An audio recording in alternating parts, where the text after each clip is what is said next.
Hello and welcome. I'm Patrick Curtis, your host and chief monkey, and this is the Wall Street Oasis podcast.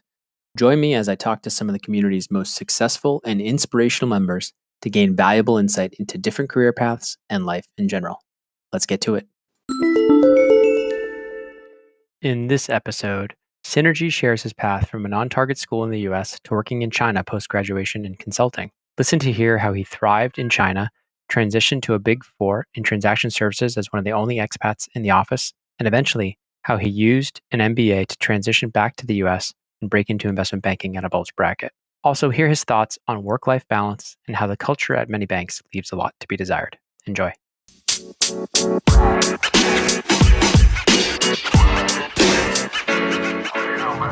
Okay, Synergy, welcome to the Wall Street Oasis podcast. Thank you very much. I appreciate you having me, Patrick. So it'd be great if you could give the listeners a short summary bio.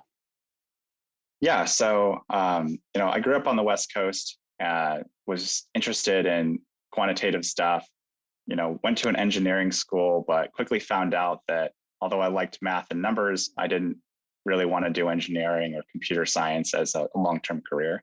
So I decided to switch into finance, studied finance, and had the opportunity to do some internships and wealth management and the normal things that people do. So at the same time, I really wanted to study abroad and study other languages. So I ended up doing a study abroad program in Asia and ended up working there full time after graduating. So I went to consulting first at a small shop, then transitioned over to a much larger consulting firm to do commercial due diligence and transaction services. Did that for about 5 years. Really liked working in M&A and around it. But at the same time, I realized that investment bankers and people around that area were getting to see the whole transaction process rather than just create reports and send them in and then be on their way.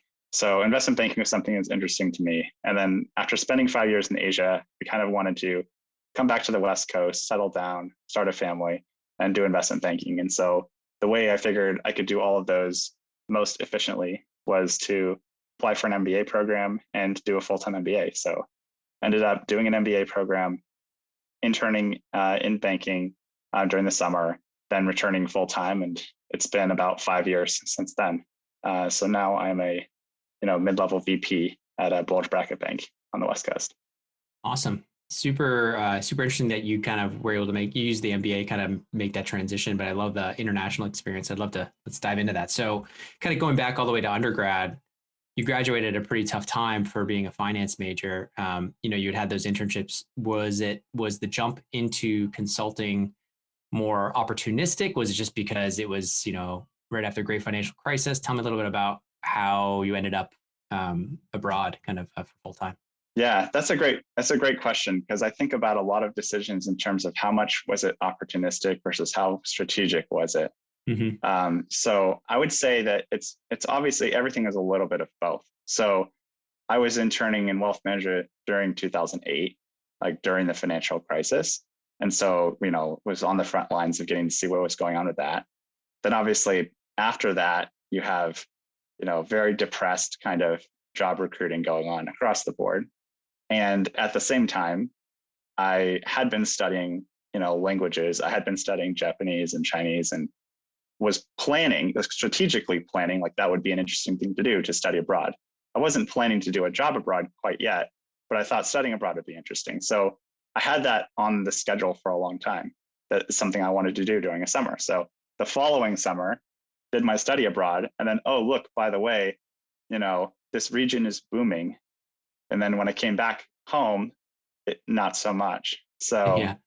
At that point, I decided to expand my job horizons abroad, and then quickly found out there was a lot of opportunities to go over there. So I just decided to go for it and do it. That's surprising to me. I guess were your language skills that far advanced? Because from what I've heard from just some of the contacts on Wall Street Oasis is that it's really tough if you're not born and raised there to get a job there.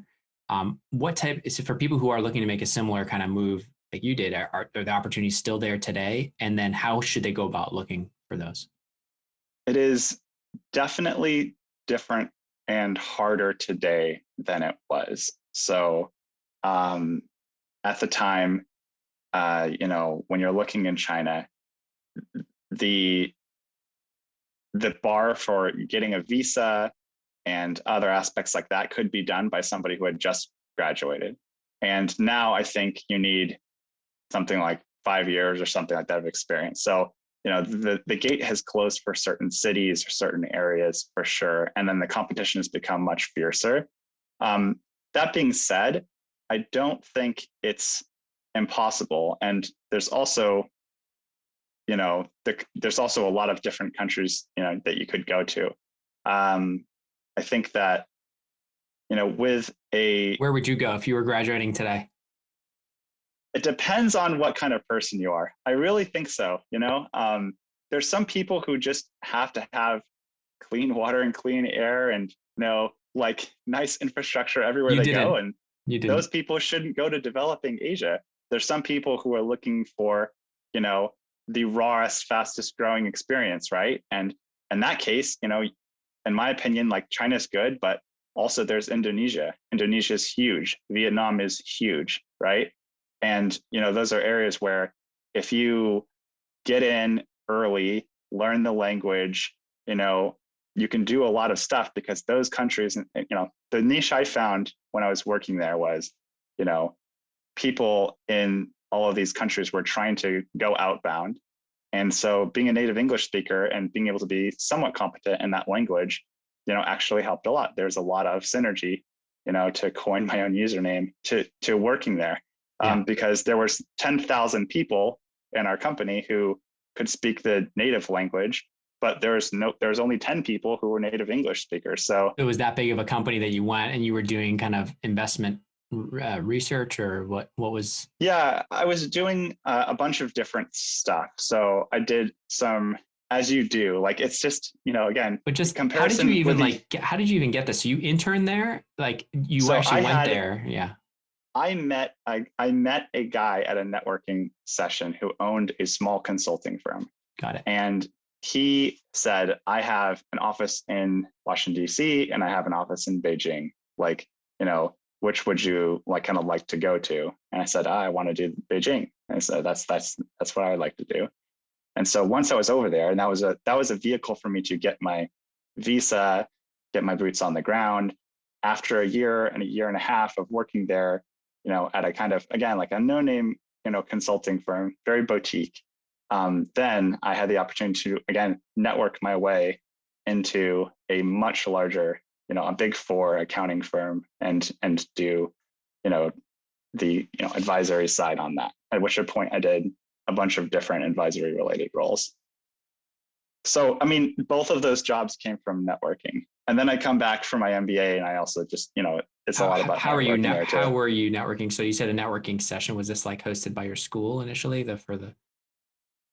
No, it was my school was helpful, but not so much for non-engineering areas at the time. Maybe they've gotten better at that now, but I was involved in a charity, a kind of large charity name, and was at an event for that. So something completely unrelated to what I was going to school for or whatever. So that was a cool opportunity for me to make that happen. And how did you feel like you made the impression such that the person was like, hey, I'll give you a job in DC or Beijing? How did you make that impression to that person? Was it just after talking with them for a few hours, or?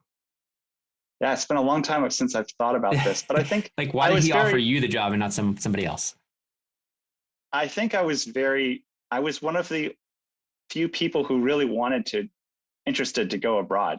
Like, I know that sounds silly, but at the time, like, there's not that many people who were like, yeah, I want to go work abroad. And, like, I'm willing to be on a, under market salary, at first to do it. And I'm, I don't know everything, and I'm very humble. What's under market? What's under market? Like 40,000 US? No, it was more like 30,000 or 25,000 starting out. Okay. And then, it was when I think our average starting salary at my school was 50. So I took half pay to go abroad, which is insane.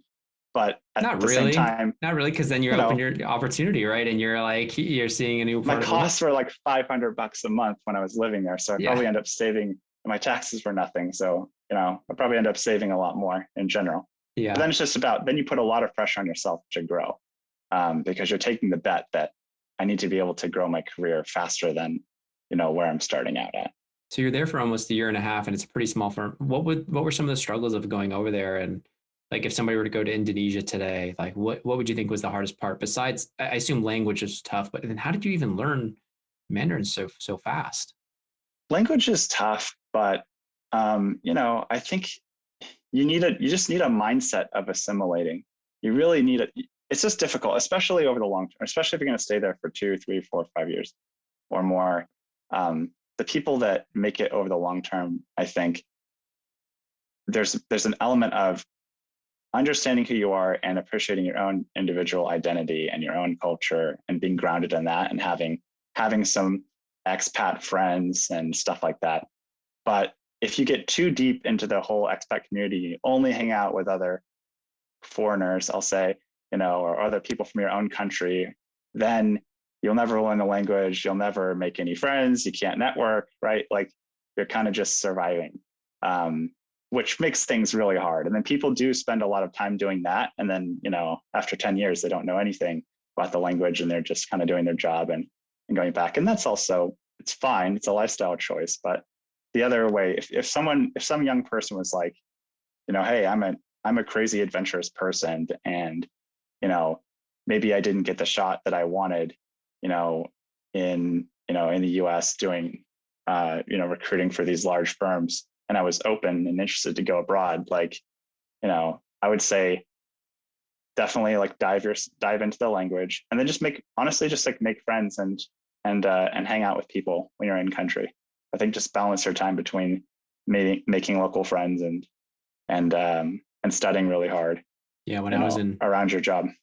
when I was in Buenos Aires, I totally hear what you're saying because there's like a strong expat community there. But like I had also friends that lived in Buenos Aires, that, from Argentina, and that was those are the coolest experiences because I was like, they invited me to like their farm in the middle of nowhere, like Rosario, and I traveled with them, and I think that really helped me and improve my Spanish. Yeah, and the expat community is helpful for like venting because people kind of sit around beers and then complain about the country that they're living in, right? That's kind of how it works a lot of time. Like, oh, the police or the utilities or the electricity went out or whatever, right? Like, Yeah. that you need that sometimes. But if you spend all of your time doing it, it's kind of like spending all of your time complaining about doing banking or consulting or something like that. Like you need a release, but then it's very toxic if you spend all of your time Fair. on the So negatives how did you versus the meet positives. how did you meet locals there, and was it tough to kind of make local friends? Well, thankfully, I had a busy job and a lot of a huge company, and eventually. When I was at my boutique, I became friends with like the few people I was working with because I was on a small team. Mm-hmm. So you become more intimate friends with them, and then when I moved on to a big company, And they spoke no there's a ton of English. people. They spoke no English. No, they Small spoke one, pretty pretty well. decent. I mean, I would say decent enough, But you would right? converse. Like You would not converse in English, or you a would. little bit of both, because Both. they would Okay. want to practice English. So it's kind Yeah. of a tit for tat, right? So I'd be, helping make presentations or, helping the final, stages of the translation of something or doing, research. I think that learning the language is important and making, strong connections at work. There's an element, people I think are reticent to kind of try to reach out to international people because there's a half truth in that, oh well, I'll never be fully accepted into the society or fully immersed or fully native in the language, so why kind of bother starting to try? But I think that's kind of throwing out the baby with the bathwater, and that actually getting halfway there is actually getting a lot of the way there. Becoming, people are embarrassed, but like having an intermediate fluency in the language, making a couple of friends that are pretty deep, even if you're not the best man at the wedding, right? Like people that you can call on and people that you can, touch base with about different topics and stuff like that. That's a lot of value. And then there's a lot of people who between any two given countries, right? There's only so many people from that native country who have kind of had the experience of going to school, let's say in America, and then coming back and being able to make friends and know English pretty well. And at the same time, same thing for the US. Like there's not that many proportionally people that are comfortable in another country and able to kind of go work, live, play there and survive. And I think that it's not so much specifically about any one country, but I truly think like if you can go to Buenos Aires and work or live and there, like you could easily just go to Japan tomorrow and be fine. You could easily go to Switzerland and be okay. Like the specifics of the language are kind of what they are, but beyond that, I really just think like people are either travelers or they're not, right? And it's fine either way. But if you are, like, just go for it. Like take the plunge if you're thinking about that. Cool. And then the other thing too is a lot of the US job opportunities have dried up for international students. Like people are going to MBAs or people are going to top undergrads and they're realizing that not many firms are sponsoring work visas anymore. And, it's really difficult. And there's a whole like cultural fit in a way that banks and people like that choose, who to hire.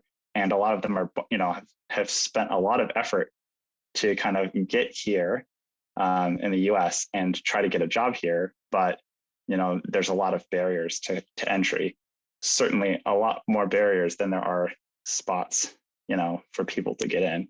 So, but I would even say to those people, like in your native country, like it is value added to have had the experience to come here.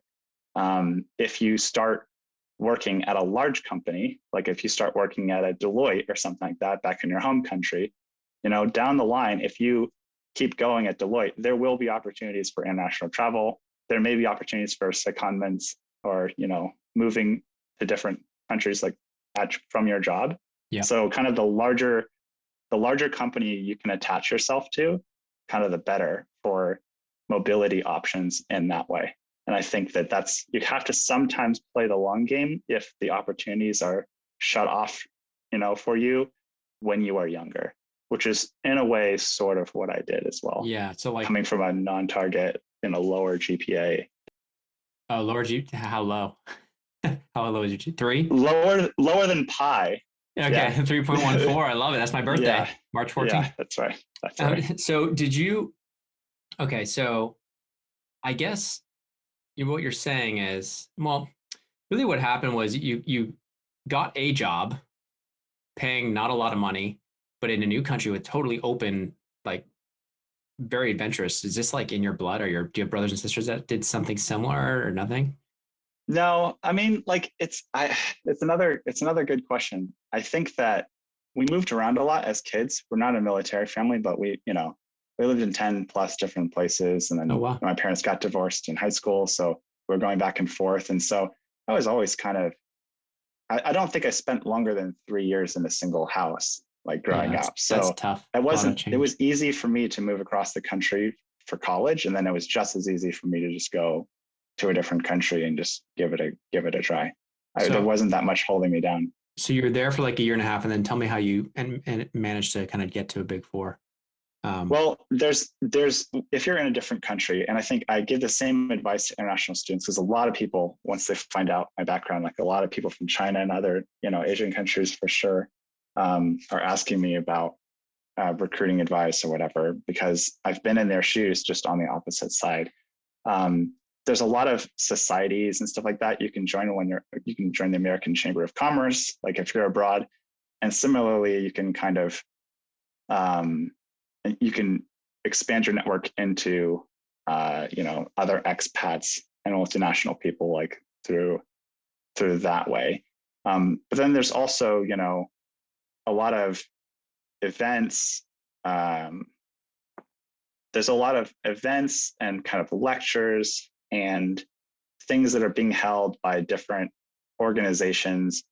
And I would just go to all of those, like everything that I could, to try to meet people, to try to learn more about, the options that are out there. And then in my Did you mind, know you were thinking like, hey, I'm going to go Big Four, then eventually I'm going to get an MBA and go banking? no, What was the master no, plan when you were, no, there or was what there no was one? master plan. My Okay. master plan was I wanted to work at a bigger platform. Okay. And I didn't, I wanted to stay in advisory. So if anything, my entire career has just been one unbroken string of advisory, whether that's wealth management, it's basically advisory, boutique consulting is advisory, M&A advisory is advisory, it's client service, it's all just client service. And investment banking is client service.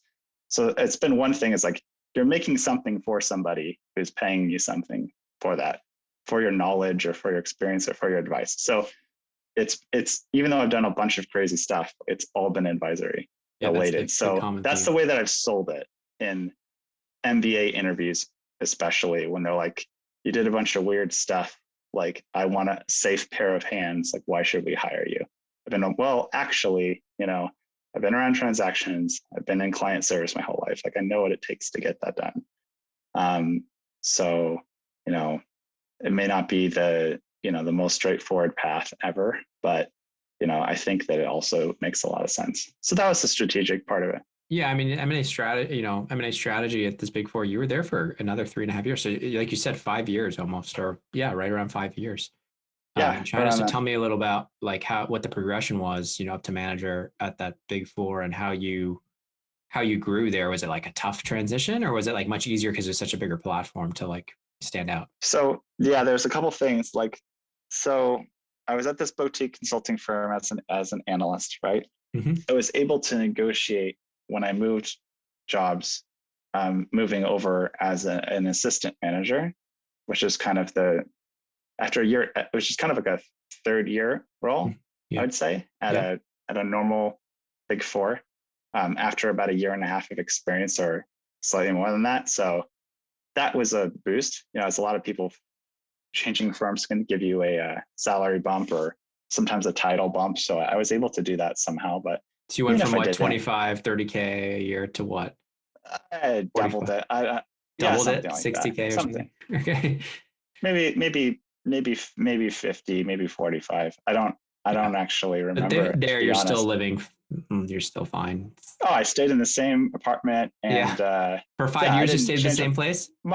I didn't move at all. Oh my gosh. I, Amazing. I was, I didn't change anything. It was fine. It was very convenient. Like, I was living in a small apartment, but I didn't upgrade anything Interesting. So in you're, terms of my lifestyle. I never bought a car or anything like that. Like, I was just pocketing it all. okay. So you're there, and you're kind of at this Big Four. You're starting, kind of as a third year equivalent. So you're kind of a path toward manager, right? Yeah, so I wanted to be a manager. That was kind of my goal. That was the strategic part. Was after I started, I was like, oh, I'll try to make it to manager. I think that's interesting. Um, but then, of course, opportunistically, I kind of slightly changed teams, once or twice, during that, or like focus on in terms of what I was doing, based on whatever opportunity was there, and kind of played a bunch of different roles. Were there a lot of other locals there, or like was it other expats in that office? It was all locals.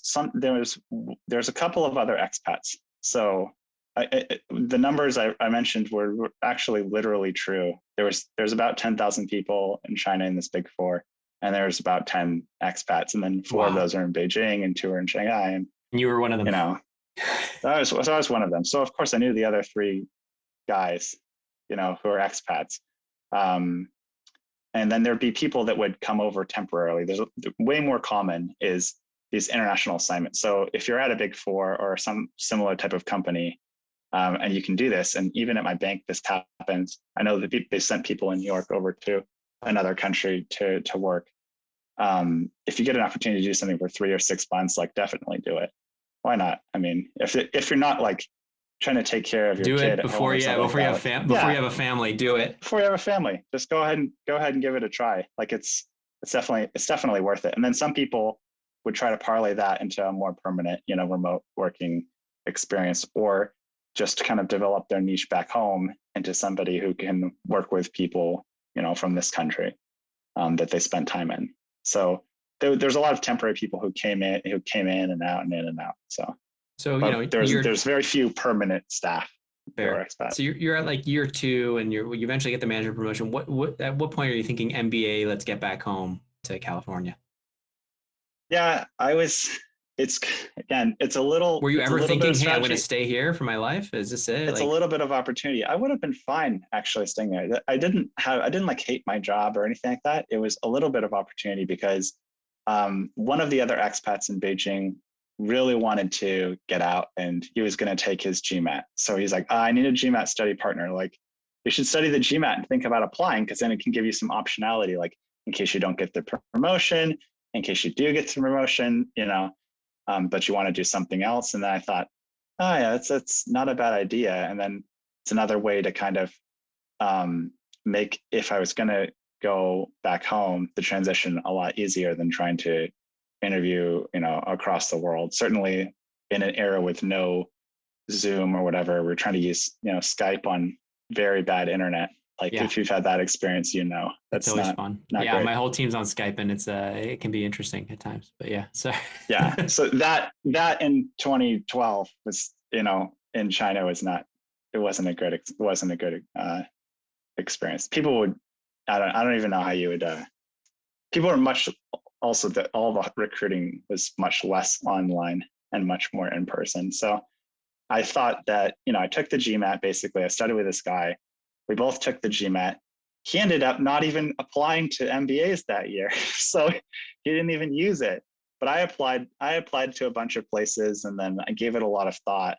And I happened to get, very fortunate with some scholarships and other things like that just made the decision to, even though I was by that time, was a, several years later, I was a manager already. I just did kind of a calculus of saying, okay, an MBA is going to let me reassess what was your GMAT score? Super high? 760. Yeah, It I was figure pretty you had good an for that engineer time. background. Yeah, as the The engineer math reject, right? was off the charts. The, The low GPA the, engineer scores 760. It's very common. that's right. That's right. Well, by that time I just wanted to do things differently, right? Like, I was like, okay, I'm actually going to study for the GMAT properly instead of slacking off like I did, in undergrad. And I think a lot of the older people that are older in school or people that end up going back to get their MBAs, they have this mindset. They're like, oh, it's another chance for me. Like I want to try to do this better. I want to get into a more prestigious school or whatever. Like people have that mindset. And then now that they're an adult, like they take things really seriously compared to before. Some So people did. you got some good scholarships, and did that make the decision for you? Like, when was the turning point of like, okay, I'm No, I actually got going to in and commit? I was like, I was definitely going to go. Then I went to sleep and I woke up and then scholarship email came in. I was like, okay, well, I'm definitely You're going to really, go really now. going to go. Yeah. Yeah. I mean, because, money is still a decision. I mean, even if it's not, and education costs get higher and higher every year. So there's always a question. I see this a lot on the forums of like, do I take out, $400,000 to go to NYU but I'll be able to, make it into, banking versus do I stay at home in my state school or something like that? Like that doesn't have as much recruiting or maybe does, but only for the elite 5 people or whatever. So Right. it's always you know, it's always a decision for, as somebody who, was, making 20, 25, 2K a month net, when I started out, like I'm not naive to think that that's not a consideration. And, it is sometimes it is worth it to take out the loans and make a jump. And sometimes it is not. And it really depends on, who you are, where you're going, how solid your plans are, and a lot of luck, honestly. Yeah, I agree with how solid your plans are. Like, you shouldn't be doing that jump, especially that I feel like a little bit of an extreme example of 400,000 in debt to NYU, but you shouldn't be doing that without a pretty good understanding. The hard part is if someone's 17, 18 making those decisions. That's the problem, right? Yeah. The time when you have to make the decision is the time when you're least sure about your plans.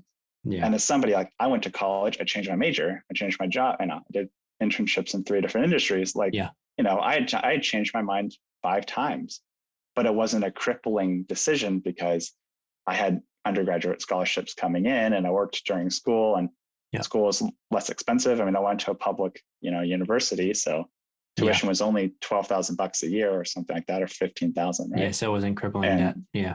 Yeah, so it wasn't crippling debt, and I was able to pay it off anyways after I graduated. So I had a couple loans left, and I was able to pay it off by the time I came back to the US. So that's awesome. But then, do you want to reset that decision again? And luckily, so you had mostly scholarships. And so, like, was banking on the radar at this point, or when did it come on the radar? Were you were probably just found Wall Street Oasis probably around this stage? I was doing some research. I had to write essays to get into MBA programs. So some of them I wrote about consulting, some of them I wrote about banking. Because at that time I still wasn't really sure. Because to me they're just very similar. I think people make them out to be way more different than they actually are, for whatever reason. And I think it just doesn't. It's at the end of the day, to me, it still feels similar enough. Maybe I just have a different perspective on it, but it's still client service. You're creating something that's written. You're giving advice. Like, one is about a transaction, one might be about a piece of strategy, but at the end of the day, it's pretty similar. And I think people that go into these two different things are could be swapped out without any disruption in the business, to be honest. So I was thinking about it. I got into the school I ended up going to had a really strong banking program. So I thought, for this school, I think my strategy is going to be to try to do banking. The recruiting happens first, so I'll know quickly whether I've been successful or not in getting a summer internship. And then I could always pivot to plan B and do something more, real time if I needed to. But for the time being, I was like, look, I'm just going to go all in on banking, see how it goes, try to do a summer internship. And even then, if I do a summer and I don't like it, whether I get an offer or I don't, I could still have time to transition. That was the point of doing a 2-year MBA, was having the flexibility to kind of figure things out as I went along. And so, but then, of course, I found Wall Street Oasis. Yeah, it is what you mentioned. Wall Street Oasis was instrumental. I mean, this is not a paid plug.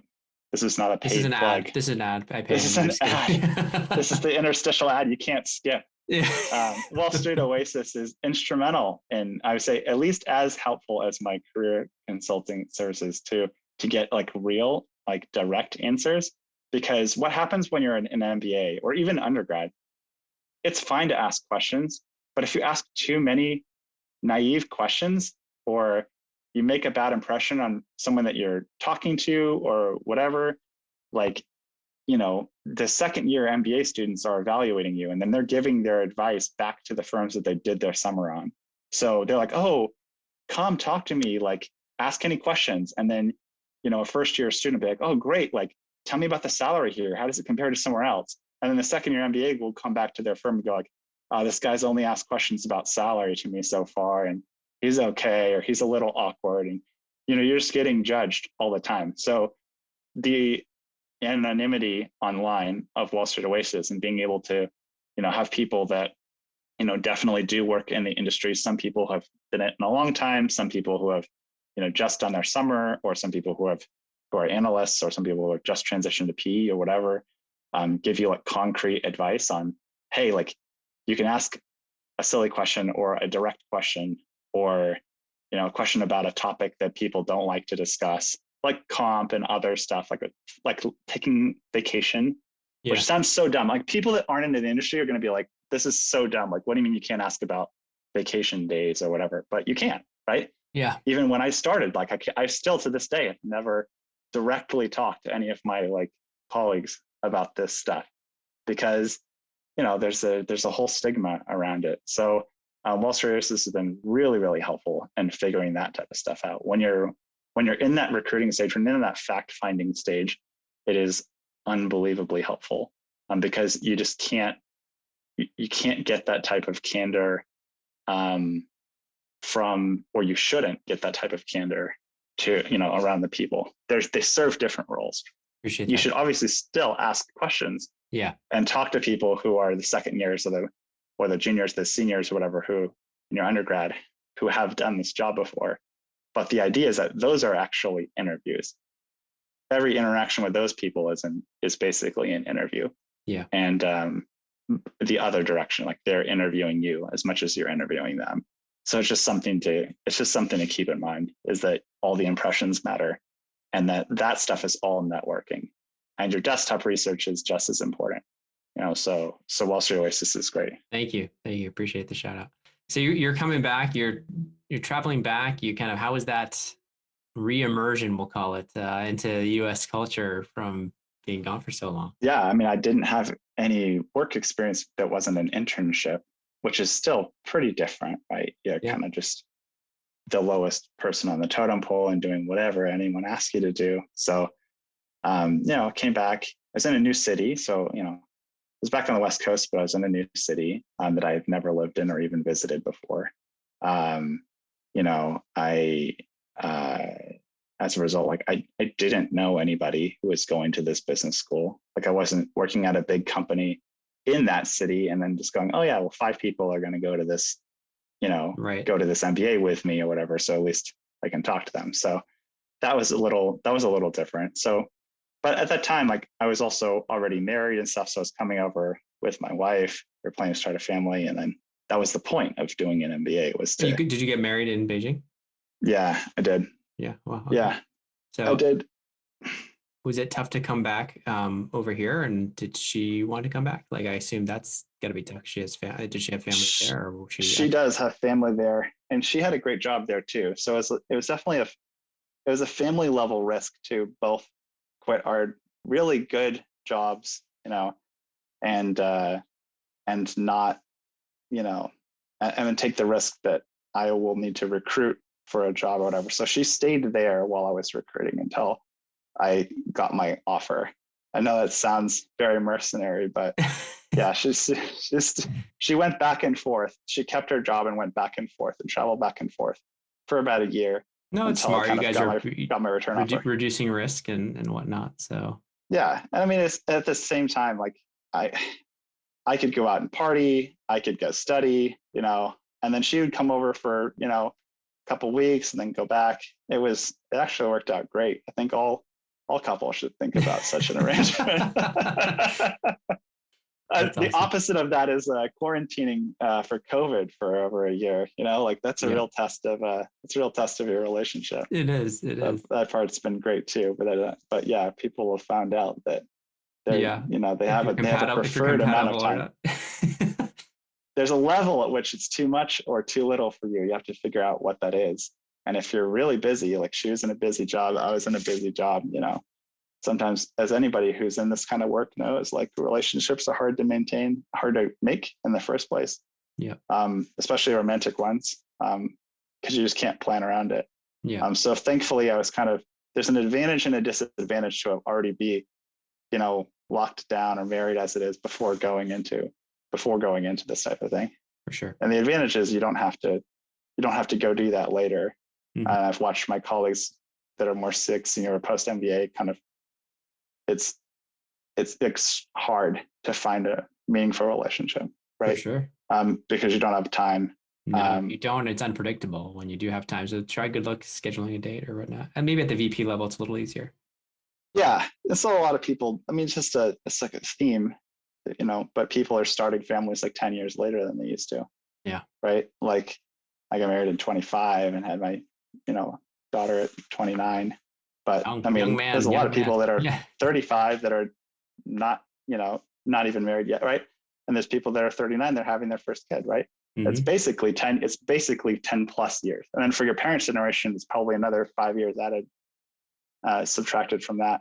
Yeah. Like sure. A lot of people are having kids when they're 18, 19, 20, 21, 22. Yeah. Like that was way more common to do that than it was to have a kid at 40. Yeah. At that time. Right. And now it's the other way around. Yeah. I'm 41 and I'm done, man. Yeah. I hear you. I have 3 little ones and I'm like, sometimes my wife's like, how about a 4th? Like kind of half joking. And I'm like, no way. Like I can't. As much as I'd like to. You can always, yeah. There's no end. There's an MD at my bank with like 6 or 7 at this point. And I think at that point, you're just like, whatever. That's the golden handcuffs. You have to, that's right.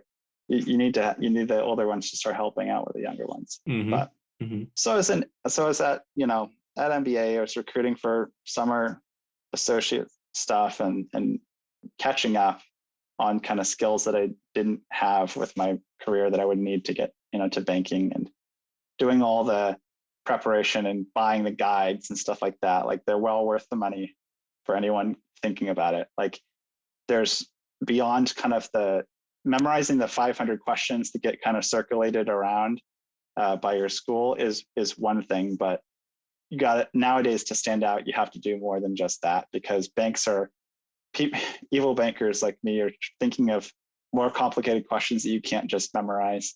Give me an example. And I mean, I like to hand people a set of financial statements during our super day for sure. I hand people a set of financial statements and ask them questions about that. Like, what do you think? What jumps out at you? Like, and so like sometimes there'll be like huge working capital issues or something like that. And it's like, oh, why do you think that is? And you can dive into that. And like, can you think of any examples of this, or that? Like, you can dive into that. And people are also asking, the MDs like to ask stuff that's tied to like the real world and current markets. So I remember being asked, like, I got like 13 first round interviews or something like that. Wow. And I was going to all these different, and the nice thing about the MBA is that they're all scheduled in the same 2 or 3 days. So it's not the insanity that is undergrad recruiting, where you do an interview, you get an offer, you have to decide now, but you don't even know who else likes you or not. Yeah. Then you kind of race to call other banks and try to schedule them soon and delay. The nice thing about MBA is you do them all at once. So I was going back and forth to all these different interviews on interview week, and get asked crazy questions. And an MBA goes, "What industry do you like?" And I said, I don't know, like healthcare seems interesting. And they're like, "Oh, healthcare. What's the PE ratio of Amgen right now?" They ask a lot of gotcha questions like that to scare you. And like, why do you think that is? How has it changed? But if you're like into health, if you're an analyst, it's like a shit test question. No, they're trying to scare you. Or I'd get asked really complicated from another bank that was more of a restructuring type of bank, like a Moelis or a Rothschild or a Houlihan, whatever. Yeah. Okay. Yes. Yeah. Exactly. One of those three. Yeah. I got asked this just insane, like mental math questions. Like there's a pyramid with a number sequence that goes like the 1, 1, 2, 1, 2, 3. Like add up all the sides of the pyramid. Like, how fast can you do that? I made that question up, but it's literally exactly something like that. And there's and things like that. They're just designed to kind of break you, because they're just bored of asking, walk me through a DCF or $100 of depreciation. You do need to know that, and you will be asked that. You'll basically be asked that stuff by everybody. But as soon as you determine that you know that stuff, then people sometimes will, depending on the bank, they will either take it to a more technical side, or they'll just say, "Okay, you get it, you prepared. Let's go on to fit." I want to talk to you. I want to talk to you something going more towards fit. Yeah. I want to talk a little bit about just when you started full time so you obviously got the offer. Let's talk a little bit actually first, before we go there, about just surviving the summer associate transition, because it sounds like you were super busy during your summer. Yeah. I had no ego, so that helped. So I basically was like, "Look, I'm an analyst. I don't know anything." As again, it's just the part of it is just the desperation of being a mature person who's made this gigantic sacrifice to get there. It's like, look, yeah, I'll bind books, I'll copy stuff, I'll run and go get Starbucks and come back, and I'll do my job, right? And I'll learn how to model, and I'll learn how to be an associate, and I'll do it all. And I don't care. So you worked about 100-hour. Were you working 100-hour weeks that summer? Yeah, probably. Easily. Yeah. I know if people round up. People exaggerate. No, but I mean, you slept there. I slept there a couple times. Yeah. I slept in my car, I think twice, and I slept on the couch once in the conference room. Did I need to? I don't know. But it felt like at the time I really did. At the time it felt like I really had to. It was better to get 4 hours of sleep in the office than like commuting back and forth to where I was living and then wasting an hour and a half of sleep and getting up and stuff like that. Yeah. So, you know, I'm not saying I advocate that and that's the way to get the summer internship. I don't think that you definitely need to, but I do think you need to have the right attitude, for sure. And I don't think for the most part that's a problem that I've ever seen. I think people basically get that. They're all kind of on the same page. Can you be too far in that direction where like you just bow down to the analysts too much? That's a good question. Because I've heard this from a lot of people, like what if you're just like such a pushover that like they just you need to prove that you can be an MD later, which is why they want to hire you as a full-time associate. Right. So you can't be immature about it, right? You know, at the same time, like you literally don't know. I mean, you don't know anything coming in, right? Like you have the 8 weeks or the 10 weeks or whatever. Like it's just enough time to kind of start to make like fewer errors, like to produce something by the very end of your internship. And so what people are evaluating there is they're just projecting like, how are you going to be in your career if we hire you and you come back, and how long are you going to stay? Are you devoted to this team or this company? Will you be able to actually pick up the work and be a real contributor later on? Because in your summer, you're just not. Like, and I was the closest thing to a real contributor as you could be during your summer. Like we closed 3 live deals like at the time. And I was like doing like the real stuff, you know, not just working group lists, but like, you know, modeling and helping out with sections of that and the presentation. But even then, like people took as much time to explain things to me and correct things as they were as they were saving from me working on stuff. So they're investing in your future and they're trying to predict what that's going to be like. And I think having a good working relationship with the analysts is a really important component. And it's said a lot, but it's still probably underrated. It's still an important component of things. And I think it's not about being a pushover, but I also don't think you should ever refuse anything an analyst asks you to do. You know, like if we're talking about different types of errors, it's way better to err on the side of, you know, he would run through a wall for our team and he would roll up his sleeves and like help out with the analyst work whenever we would need him to, versus he gave me attitude one time. And, you know, like the impact of that is way worse than saying, oh, well, you know, he was a bit too eager beaver. Again, you can't be too eager beaver almost when you're an associate trying to prove yourself. Like they're not going to fault you for sleeping in the office. Start out eager and then become cool later on. You know, like when you're. I like that. I like that phrase. Start out eager and become cool later.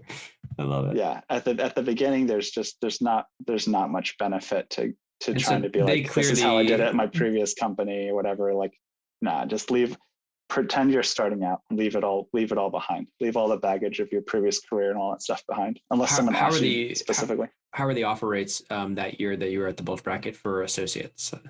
My company did a really good job at basically just having a slot for everybody who was hired. They didn't overhire. They don't do that. So it's almost 100%.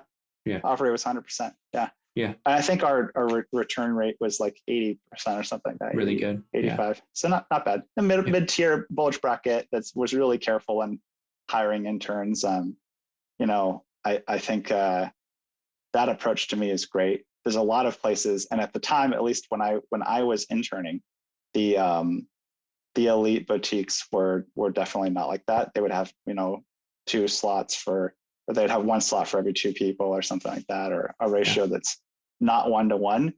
And I think that is definitely more challenging. It's more challenging of a situation to get yourself into. Did you look into the associate offer rates before choosing which bank to? Definitely. Definitely did. Definitely. Smart man. I ask people directly. I mean, like, well, I'm a more risk averse person. A lot of people who end up like surviving a long time in banking tend to be. Yeah. You know, because why would you do that versus doing a startup or something like that, right? So your pay jump, I'm looking at your pay jump must have been pretty significant, pretty monstrous, right? Or yeah, no? And I'm still pretty frugal. Yeah. Hey, nothing wrong with that. So it's just a way to live your life, I guess. Yeah. But So the you're, pay helped, but it all goes away somewhere. You're living in a high cost of living city. If you're living in San Francisco or LA or yeah. New York or Chicago, right? You have taxes, you have housing, you might still be paying off your loans. You have MBA loans or undergraduate loans. Like, Hmm. you know, It adds you're up. getting paid a lot, but you're not pocketing that much, honestly. And it's Yeah. very easy to get your lifestyle can get ahead of you. And then you don't have anything to show for it. You're working 100 hours a week. And then, Hmm. you know, if you don't pocket anything from that, you're not really hedging against future risk. Like you can get laid off. Yeah. I could get laid off next year or something like that. Yeah. If I if I Tell had no me, savings, then I'd be in trouble. tell me about your perspective. Like we had that survey we circulated a couple weeks ago about, taking from the Goldman 13, like Oh, the complaining. Goldman. Yeah. Yeah. And then tell me about, we released a survey. I don't know if you saw it. It was like almost 500 respondents just basically saying, how their mental health has decreased, hours have been Yeah. horrible, work from Just home, COVID. validating what everybody knows, but Yeah. has been getting no press for a long time. Yeah. So So the yeah. 5 years that I've been in banking, right? The Mhm. 5 years that I've been in banking, and it's funny because when I was in China, the whole thing was like, oh, the people in Foxconn are jumping off the building into the nets and stuff like that. And but then when I was in banking, I've seen, not naming names, but like there's like 4 or 5 people like that are young analysts who basically overwork themselves, to literal death or suicide, which is a really difficult conversation, right? Mhm. But it's happened. And then for every one person that's like that, there's 100, 500, analysts that are suffering a lot, and associates, who are just junior bankers who are just having a really tough time. Or, um, you know, I kind of casually mentioned sleeping in the office as if that's something normal, but if we take a step back, like that's not normal. That shouldn't be expected of anybody. Like that's absurd. You shouldn't need to do that to get an internship offer. Um, you shouldn't have that You much stuff still in the did that first though, place. knowing that the offer rate was basically 100%. You still did that. Yeah. It's just the fear and the risk aversion of it. Like you I mean, want, I liked doing what I was doing yeah, though too. Like I liked it, and I was able to, and it sounds crazy, but I was able to somewhat balance it out.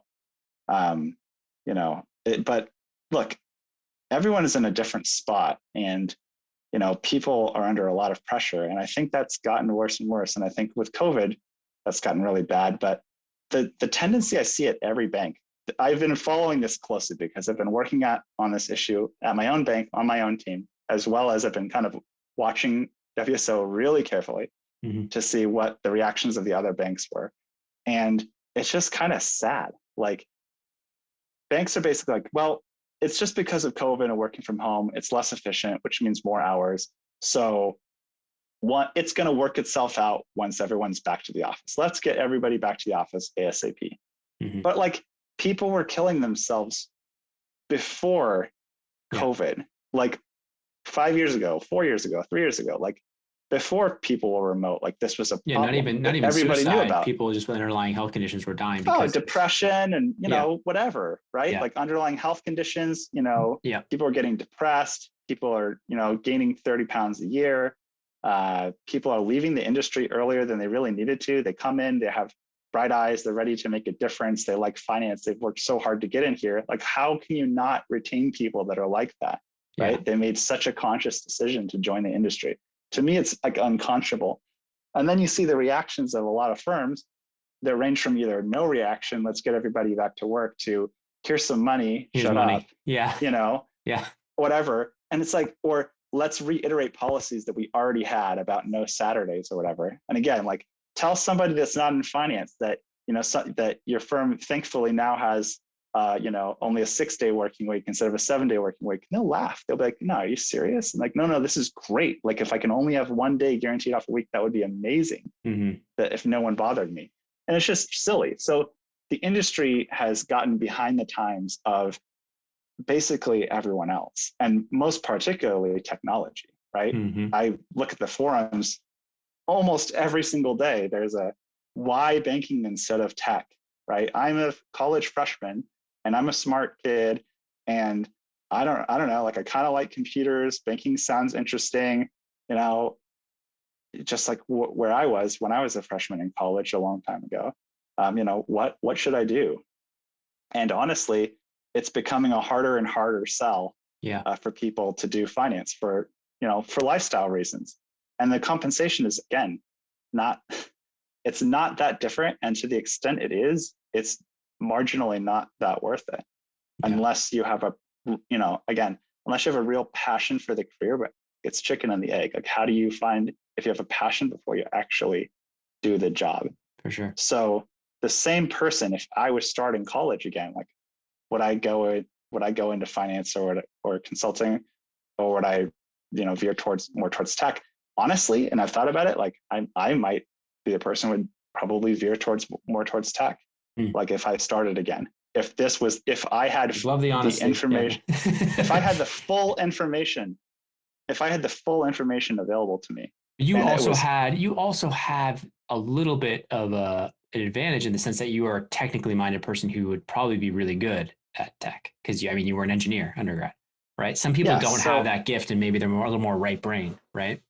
Exactly. So like, everybody's going to be a little different, and you can succeed in both tech and finance, whether you're left or you're right brain, because finance requires a lot of analysis, modeling, and diving into details. And, you can't be like, oh, I'm ready to make relationships, but you have to do you have to analyze a CapEx schedule. Like, at the same time, like, there's tech sales portion of the people who really make the big bucks, right? So being outgoing and in the sales capacity is also a very valuable trait there. So there's different ways to make it work, kind of no matter what you're doing. I'm still happy with my decision to do banking, and that's a survivorship bias because I've stayed through to be a mid-level VP. But as one person, I think that it's a good idea, but I think that the industry has to fix itself. And it's silly to me. I think people have short memories, like the VPs and even the directors, MDs, who had suffered in their job, just 5 years ago, and remember that pretty freshly in their mind, like, still aren't keen on, implementing meaningful reforms in the industry to how could Wall Street Oasis improve help? Things? What could we do besides the survey? Because I've thought about this a lot. I think, not that we want all the banks to hate us. continuing to shine a light. And but the advantage that you have is that, again, like, people say the GS13, but like, Goldman Sachs is not unique in that aspect, and they might even be better than a lot of other banks, right? For all I know, and it's group specific and individual specific, but it's the overall culture, and I think painting a light, on it is really good, and then just giving people tools to work through it is also really helpful. One is just the forum in the community. Go back to the expat stuff, like being able to connect with people who are struggling through it. That's really helpful to have a community. Sometimes you can talk about with your fellow analysts in person, but we're work from home, so it's as easy to talk to people on Wall Street Oasis as it is to talk to people at your company at the moment. So that's a definite advantage. And then being able to kind of see and chart out a path to the future will help you survive short-term problems. Like, short-term I pain. wasn't thinking, short-term pain. Like, I wasn't thinking about, working a lot during my summer internship, because the whole point is to get an offer and you go back full time, right? So as long as you can have a goal that you're getting yourself towards, it's easier to make it through. When you feel like you have no idea what's going on, or you don't have a future or something planned out, then it's much harder to survive that. So Wall Street Oasis also is helping people to learn about exit options and to prepare for PE interviews, or prepare, to explore other areas. Like, we have, corporate finance forum, and, real estate forum, hedge fund, other areas. Like, how do I make it coming from doing this to going to do something else? And that's just part of the conversation. That an inexorable part of the banking conversation is exit options, and helping people explore that is really important. So that's all helpful. I mean, just in terms of is being there and being a resource and being a community of people that you can trust and get to know a little bit better, and give honest advice, or just joke and meme about things, right? Like, people love the Instagram finance meme account. Yeah. my analysts found them all for me and subscribing to them so I can see that coming across my feed every day. So that's been helpful, but it's a little bit about, there's an opportunity too, is banks don't hear this as well. I just thought about it too. Every bank has done these surveys, right? But people are never honest on them. They just aren't. And because, they're afraid they're going to get found out, and that might be true. It might not be true. Mm-hmm. I mean, to this day, I don't know. It's tough. It's tough. So they're not getting accurate information. So the guy sitting at the top is going, everything's fine. Like 70% of people are somewhat satisfied or better based on my, rigorous survey of everyone. And we got everyone to respond to it. So I guess it's fine. And we need to do a couple things, but it's not a disaster. But in reality, like, day to day, even the people that would never say this in a survey, but privately, they're like, oh, I have no work-life balance. I've been asked to work on Saturdays, every single week over the last month, but I'm just not willing to say that on a survey. So I think banks don't have a realistic picture of what happens in the industry, or especially at different banks, they don't really know what's going on most of the time. I just don't know how you fix it. There's no easy answers because it's client service, right? There's the incentive is to always use as much of the junior resources as everyone's battling for that same limited supply of resources. So like as an this is the fundamental problem, right? Yeah. Between banking and consulting. Because when I was at the Big Four, you spend time, you do a timesheet, you charge hours out. So if I'm suddenly spending 20 hours overtime, everybody on my team knows that. It's not good, right? Like the utilization is going to suffer, and our profitability on our team on this project is going to suffer, and everyone's going to ask why. And it's the incentive to figure out like why that's happening and to improve that. For banking, it's the opposite. It's operating leverage. You're a fixed cost, you're 85K, I guess 95K or whatever, average for an analyst plus bonus.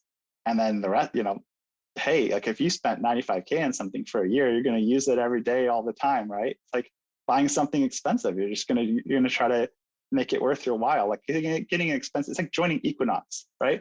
You spend $300 at Equinox a month and you're like, oh, shit, I got to go every day to make it worth it. Because then it's only $10 a day. I can rationalize that. Yeah. But if you go 3 times a month, then it's $100 for an hour of running on the treadmill or whatever. Like that doesn't make any sense.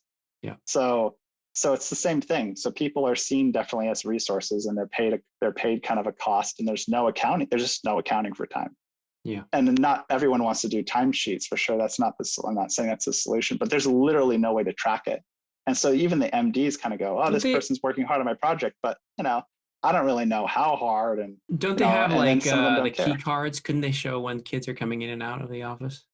Like, do they have but it's in the office. Yeah. And that's helpful. But then it's also not tied to specific work. MDs or specific. Yeah. It's still not tied to work. So their thinking is kind of, I remember being an analyst, you guys are hanging out, having lunch, and I don't know, they're in their office. They don't know how much time is really spent working versus hanging out or whatever. Hey, I only gave comments at 7 p.m. So they're really only working from 7 onwards. I don't know what they were doing the rest of the day, but I don't care what their key cards say. I'm being cynical, but in reality, and then those are the MDs that actually work on the deals. The people higher and higher up at the bank that aren't working on any deals, are even less aware of what's going on, right? And so how do you make that? I think it has to cascade downwards from there. Like somebody at a bank that's at a high level needs to try to get as close to the front lines as they can and really understand like what are people doing? Why are they doing it this way? What are their biggest problems? 3 random nights in the bullpen. It may not be a bad idea because they're not opening Excel. So they don't know how inefficient the FactSet plugin or the Capital IQ plugin is at this particular bank, right? Yeah. Like they don't know, like they get feedback like 5 levels up from that. So making technology decisions or efficiency decisions or personnel decisions, is really difficult if you don't understand the intricate details. I mean, the banking heads need to be more like, they need to be more like F1 team managers and stuff like that to really kind of to really kind of, be on a level playing field, I think, with the people that are doing the work. I honestly think empathy could go a long way. A lot of times, you're right, like you can't fix it you completely. can't fix a lot of structural problems, but at the same time, like your MD can think, like, if they knew and they cared how long you were spending on something, or they wanted to be efficient, they could probably reorganize a couple of things and get you comments a little bit earlier. They could give you slightly fewer comments, or only working on one page is important instead of, a moonshot, 5 or 10 pages or whatever that's going to get thrown to the appendix or deleted or whatever, right? So again, like it's not an easy solution, but I think just everyone understanding really carefully the level below, or the several levels below what they're working at, is a really good step forward. But so far, I have heard zero banking CEOs or anything like that make any kind of any move towards doing this, because they just think they know. They've all been analysts before, so they value their own memory higher than anyone else. And then of course, like as the years go on, you remember things that happened in the past more and more fondly. You tend to forget some of the bad details, unless they're really, really bad. But the rest of the day-to-day, the day-to-day stuff, it changed. And also the industry is it's just changed. And they have to realize that they're competing with industries that are just night and day different in terms of, working style.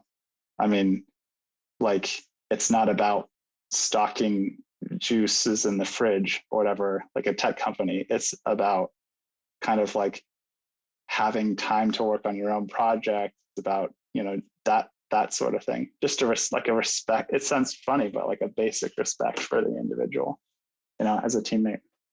So it's hard, but just, it's like, why do we go to the moon? Like, we do it because it's hard. Like it's a problem that's worth working on, and you can't solve it, but it's a problem that's worth spending every single year trying to get better on. Yeah. If you're a banking MD, because you're competing with more and more banks for the same talent, you're competing with other industries, you're trying to retain people. Retention is abysmal. This year has been a disaster across the board for people leaving. Wait till June. Oh yeah. It's going to be, it could be like a mass exodus. Yeah. I mean, do you feel like the banks are ready for what's going to happen once the analyst bonuses go out? I don't, I just think they'll think it's, again, they're just going to be like, it's COVID. It's COVID. Yeah. Things are going to be, once we're back in the office, that's going to solve all the problems. And it'll just shut people up, because now they're sitting next to people and they lose. So think of how much money they would save if they kept more second-year analysts to be third years. Like, yeah, or just straight associate promotes. Yeah. Like, they're already so efficient. They're so good, but it's hard to do that because that means you have to like not drag them through the mud for 2 years. Yeah, I mean, if you think about it, right? Like, the people that, it's a job that you already know how to do, and you should be really efficient at it, right? Like, being an associate is not that much. It's not like tremendously more difficult than being an analyst. It's kind of the same thing. And and once you get someone working kind of beside you or whatever, I hesitate to say underneath you, but like, once you get someone with some extra help, right? Like, you can divide it up, and like, you're getting paid a lot of money. So the fact that people still choose to leave should be a huge red flag, right? Like, it should be a huge red flag. Like, why wouldn't you be able to keep 50, 60, 70% of the people, at your job? And people are leaving for, a lot of people leave for PE to make more money at what they think will be fewer hours, although in reality that can be the opposite. Yeah. But that's why. But again, like, at a lot of shops, or even, for a lot of people, is it that much more money? Like, and if you're going to go back and not, pre-MBA associates at a middle market shop, which is where a lot of these analysts go to, they're actually a lot of them are taking pay cuts or slight pay cuts. So, it's really just like, hey, I got to get out. Again, it's just like, get out. It's just like, I got to get out. That's what happened here. to me after my second year. I was offered a third year. The VP said to me, how much to stay? How much? And I was just And like, there's no dollar amount. Yeah, there's no, just I'm like, I wouldn't even insult it. Like it was probably to yeah, stay another year. Probably, I probably would have said like $2 million or something insane because just yeah. I mean, mentally and physically, I couldn't handle it anymore. Um, and yeah, so that's not. It's not exactly right. It doesn't really make. It doesn't really make much sense. And it's one thing. It's kind of funny. Like it's one thing if you're moving from one bank to another, right? But people are just looking to leave the industry. yeah, Um, and wow, I mean, it seems kind of inefficient. And then it's the same thing for a lot of places that hire. Again, sorry, I mean, I was a post MBA associate, but kind of like relatively more useless post MBA associates, because again, it's like tricking people for the first time into getting into finance, you know, and then maybe they can get a couple of more years at that level of yeah. people before they figure out what they really want to do and they can do better. So for the banks, they're kind of like, oh, all our junior problems are taken care of because, you know, you get in, do a couple of years, you get out, and then maybe that's a model that's reasonable. And then the couple of people who really want to make it to be a VP and, you know, I think the that pendulum has that swung want so more. much, like in terms of like so many people are running towards private equity that if you're willing to stick around in banking, you could probably be like, no, give me more. No, give me immediate. Like you can probably get promoted really fast. I'm thinking. Or what's your thought Possibly, on that? What's your thought on that? You obviously have to possibly, be good, but but you're good. you could also flip this around and just say, look, I know that people are going to leave in our industry, right? So let's treat them really well. We're going to say, hey, our bank is the best, you know, place to train up. We're going to treat you with respect. We're going to give you lots of training. You can be open about recruiting for PE. We'll help you out. A lot of regional offices are like that, including the one that I'm in. Yeah. So, you know, hey, like you can tell your MD or your whatever that you're recruiting for PE, like, yeah, they'll help you. They'll give you advice. Like Yeah. you can take a week off of, you know, if you need to fly to another city and go recruit. Like we want you to be successful as a person.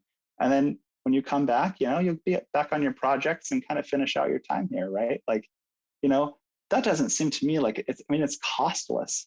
It's not asking for a lot of money. And I don't think you solve that by throwing more money at it. I think you solve that by treating people slightly better. And it's Yeah. just not that more difficult to do. But you can differentiate your bank by saying, hey, we have an actually good culture. And yes, we work a lot, but if you work hard, it's going to be for a reason. Yeah. It's going to be for a page that's going to end up being in the final deck. It's going to be on a model that's going to end up being used or whatever. So, you know, we've given it thought, and there's consequences if, you know, something goes wrong, right? And at the same time, like, here's what we can promise to you. Like, we're going to give you a lot of resources to help you be successful, whether you choose to stay on or whether you choose to move on. And I think just being open and honest about that in itself could be, if a Yeah. bank came out and said that, like, that would be a really interesting differentiating point versus the people that are kind of hanging around the hoop at the same level of prestige, you know, Yeah. which is another issue, I guess, to think about, which is shifting around a lot. But Yeah. Really yeah, fascinating. I want to talk to you more but about it, but I don't want to. I don't want to keep you much longer. It's already been a no long worries. session, long episode. But maybe offline we could chat at some point about stuff we could maybe leverage the community and do something to help more besides just a survey here and there. Um, but yeah, let's stay. Any final words of wisdom for the young ones listening here? So I would say that I think that the point earlier about strategy versus opportunity is really important. You should always kind of try to be thinking about what you want to do, or a 3-year plan or a 5-year plan. In reality, it'll never work out. Usually it doesn't work out quite the way that you've planned it out.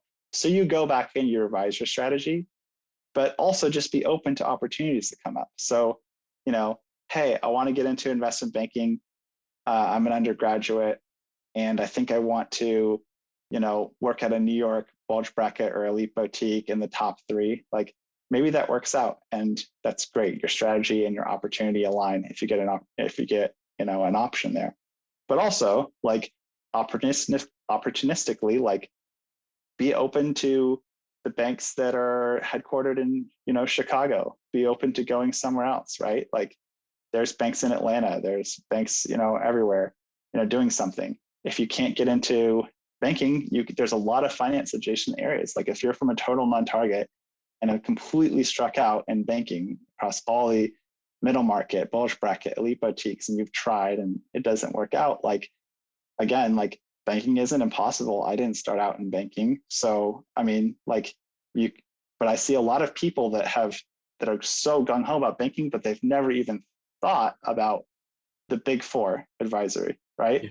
Yeah. Either because they think it's below them, or it's not as direct of a path as they would want. But like, hey, people are making good salaries. They're They're working learning. on real deals. They're Yeah. learning a ton. Yeah. There's exit options directly to banking. There's exit options to MBA. Once you get into an MBA program, it's like 100%. It's almost 100% chance of you getting into banking if you really want to at the MBA level, because banks are starving for talent. All the analysts are leaving, right? Yeah. And there's only so many MBA programs. So if you get into a top 20 MBA program, like you're going to banking if you try hard, Yeah. from any background, from literally any background.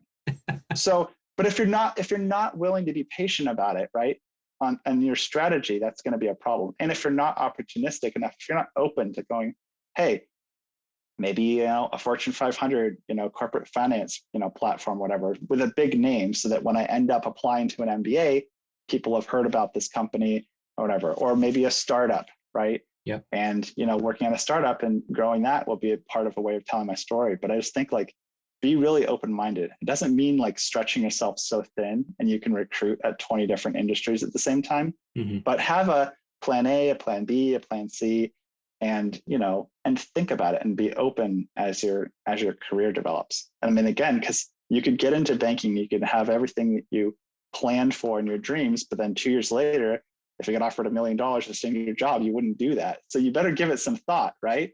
Yeah. Like, what you kind of, not what your life's passion is, but like what you would be open to doing next. And that's good enough for most of the time. And sometimes it's just about, hey, what's going to keep the most doors open possible for me in the future? If I don't know what I want to do right now, a lot of people in college, myself included at the time, didn't really know what I wanted to do. I was just like, what's going to open some more doors?